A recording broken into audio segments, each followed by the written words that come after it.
And let's try this again. So, with the new Pokemon Snap finally out, it's been out now for about 2 weeks.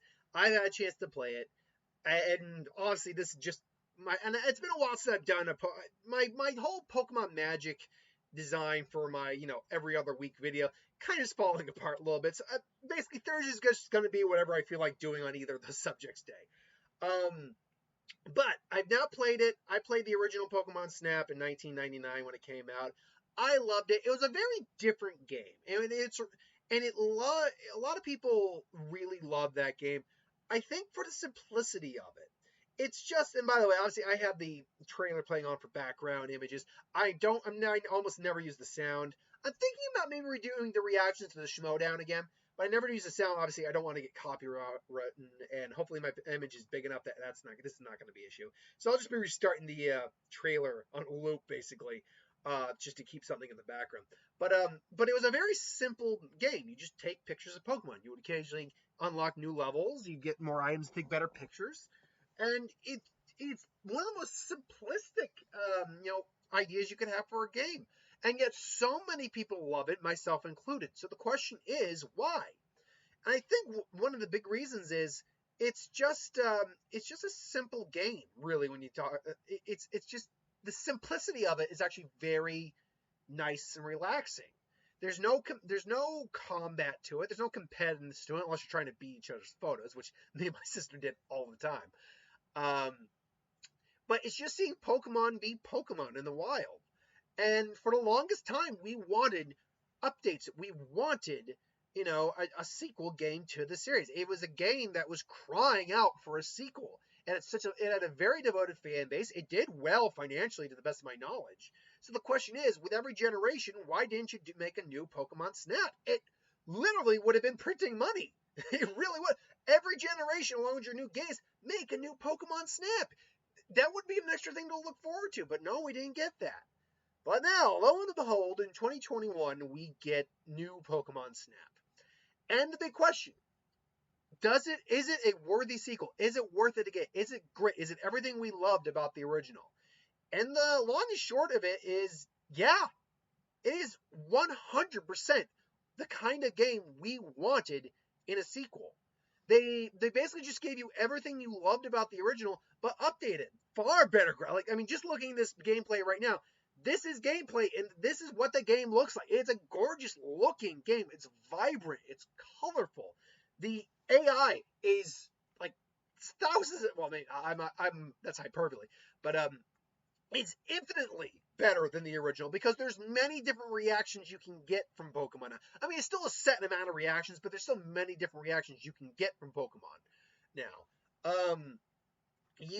they say there Pokemon Insects. There are quests in the game that not only add for a huge amount of replayability, but also these things you have to do to get these special interactions with the Pokemon, which is both awesome and negative. But I'll get to the negatives I have in a little bit. There are a couple things that I feel like they could have done a little better or improved upon, but they are minor things. But the everything is still the same. You have your control pad, you have the camera, you just take pictures. And the way they do it now is it's not just a single picture of a Pokemon. You now have 1, 2, 3, and 4-star rankings of Pokemon. Just a standard photo, it's a 1-star ranking.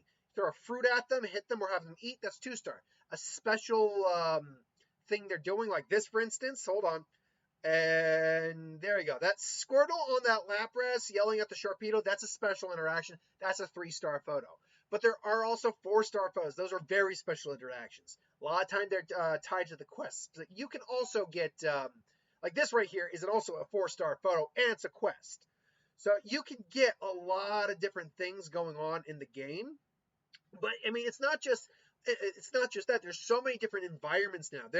Basically, the environments are now keyed into islands, and in the original, I think you had the, if I'm remembering correctly, you had the, and we're just gonna restart the video here so I don't. So yeah. Anyway, like I said, on a loop in the background, you had the beach, which they have a beach here. You had the volcano. You have a tunnel. We have a cave. Well, they also had a cave, but you had a tunnel. There's no real tunnel in this one. You had the river. Not not really anything there, although the jungle kind of qualifies. You had the cave, which you do have a cave here, and you had the valley, which whatever. So that was 6. Plus you had the Mew level. You had 7 levels. One of them just a boss level. Here you have 1, 2, 3, 4, 5 islands plus the beach island area, but there are multiple spots within each area. I believe there's, just go off the top of my head real quick, 9. There are 12 different areas in this game overall. Each with some same Pokemon, but different Pokemon to choose from. Like, there's so much more variety in location. There's uniqueness too, because you can take alternate routes within each level. Well, almost each level. There's different routes in every level past the first one. The first one's like the standard one. There's no alternate route. Actually, I take that back. There is one alternate route in the first one. So every route has an alternate route to take, except for the last island. Okay, I take it back. The last island's the one place that doesn't get an alternate route. So you can see different Pokemon doing different interactions, all of that. The replayability of this game, like the first game is just so replayable just because of how relaxing it is. This new game is far more replayable because they add so many new things, including, again, the missions, filling out the entire photo decks, as they call it, finding every Pokemon, which there are over 112 of these guys in here. So there's so much to do in this game. It is just so, so much. First off, it's nostalgia, but so much just enjoyability on it. Now, there are a couple things, though, that I will say, I don't know if they're a true complaint, but there are things I will raise. And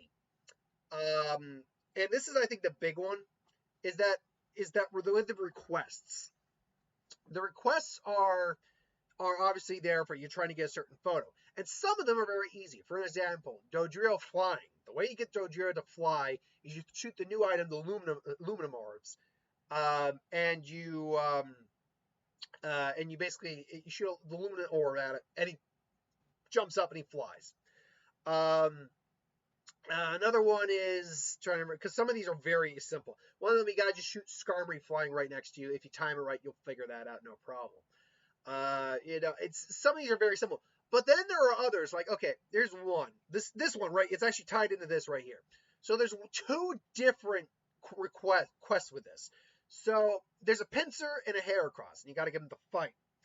And that's not the quest. But basically what you do is you basically lure the Pinsir out by scanning. You have a scan feature now, which kind of shows you some certain stuff. Items like, oh, try this out, oh, hint here, that kind of thing. You scan once, and then the horns pop out. You don't scan again, because he's only going to come out halfway that time. What you do is you hit the Luminor, he pops out. It's like, okay, fine. Then you keep scanning until the Heracross falls out of the tree. Okay, and then take that picture, that's a quest. But then later on, they're fighting, you're like, okay, they're going to fight. But what you also have to do is hit a Sylveon that's hiding by a Torterra, get it with a Lumia Orb, wake it up, so it flies out, and then you've got to basically, while they're fighting this Pinsir and the Heracross, hit both of them with Luminorb, and then play the music box, which is basically the Poke Flute. And then the Sylveon comes out and quells the fight, and that's a request. Now, I figured all that out because I've been watching videos and be like, okay, how do I get some of these because I can't figure them out? How in-game are you supposed to realize how that's supposed to play out? Like, I get it. Some of it's trial and error. Like, figuring some things out, I get that. One is the Emolga one, where you just throw some fruit on the ground, and the damn thing will come and electrocute the fruit. I get that. That's easy. That's fine. One you could theoretically figure out by accident by taking pictures of some Talos, and they'll fly off, and then it'll attack off some Whirlpool. And that itself is a quest. Okay, so I get that. But that one, the Slaking one, which I saw, I'm like, how am I supposed to figure that one out naturally? There's no... I feel... Now, back in the day, we used to have, like, guidebooks for this kind of stuff. And we have Cerebi, and we have YouTube, so we can figure this stuff out if we need to. But it's like, in-game, for those of us who want to do it the heart of, like, the natural way, it's like, how are we supposed to figure this out? I seriously, I don't understand how we're supposed to figure this out. So I have a problem with that. And then another issue I have, and it's tied a little bit to the quest, is that with hearing some things from some people, from some reviewers of the game, apparently some quests can only be done on certain levels of each area because there are levels to each area. There's a level 1 to max level. Some of them go from level 1 to 3 then max. Some of them go from level 1 to 2 then max. And there's even boss levels with the luminous Pokemon. But here's the thing. I have yet to figure out if I can adjust I'm already on max level on nearly all of them. But I've yet to figure out if I can adjust the level for some of these. Because the layout of these these routes change when you reach new levels, and they won't immediately go, and they don't go back to the original level. So I don't know if you can change the level, because if you cannot change the level, and you can only complete some quests on certain levels, then that's a real FU to us who are trying to complete the quest decks. It's one of those things where it's like, wait, what? No, that's bad design. Now I have to believe there's a way for me to alter the level. If you play the game, let me know if there's a way for me to alter the level, because otherwise, like that's not cool. Like seriously, that's a big FU to us. Because then that means I have to restart. I have to start an entirely new game, and if I want that quest, I would have to basically hold off on updating the whole at the level and or getting to the next level and focus on getting that quest, and that's a pain in the ass. Like that's not fair. I don't know. So ultimately, the question is it worth it? Is the game worth it? Now, and here's the thing when I say that, because I use that terminology because I saw a title of a video saying $60 in Pokemon Snap, new Pokemon Snap isn't worth $60. I'm like, okay, look, to each their own, I understand that concept. But I'm going to give you a newsflash right now. No game ever is worth $60. But why did I go out and pay I think actually mine was like a little less than 60. But why did I go out and pay the money for the game then? Because I didn't want to wait forever for download. I don't do like downloadable content or online content. I play the game. I want the physical cartridge. I'm like, I didn't want to wait extra for the price to go down. I wanted it now, and I had the money, so it's fine. Like, look, to each their own. To me, is the game getting it at that moment and just experiencing it and playing it and still playing it to now? Like unlike the original game, which you could beat it in an afternoon. Like 3 hours you could beat the game. Like easy. And I'm being generous on the 3 hours. You could beat the game no problem. This one, oh no, you actually probably can't beat this in a day. I mean, you might be able to, but given the battery life of the Switch, unless you got it plugged in, you probably aren't going to be beating, especially if you have lives beyond the game system. You're not going to be beating it in a day.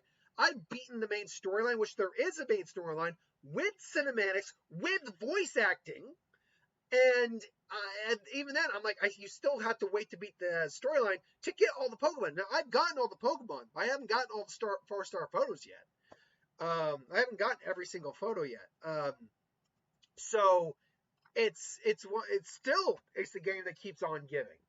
So yeah, look, when we pay $60 the day of, it's because we want it. Like we want it then and there. Now, whether or not it's worth it to us long term, that's for us to decide. For me, it was worth it because I'm still getting God knows how much gameplay out of this even 2 weeks later, and I'm loving it. Now, one last thing to touch on: do I think there will be downloadable content for this game? Do I think there will be DLCs for this game? Now, on one hand, I could see that because that would just be simple getting the code. A new island has been discovered, or 2 new islands have been discovered. Because remember, we're only at 112, 114 Pokemon in this game out of the nearly 900 we have right now. It's not inconceivable at all for them to be doing something like that.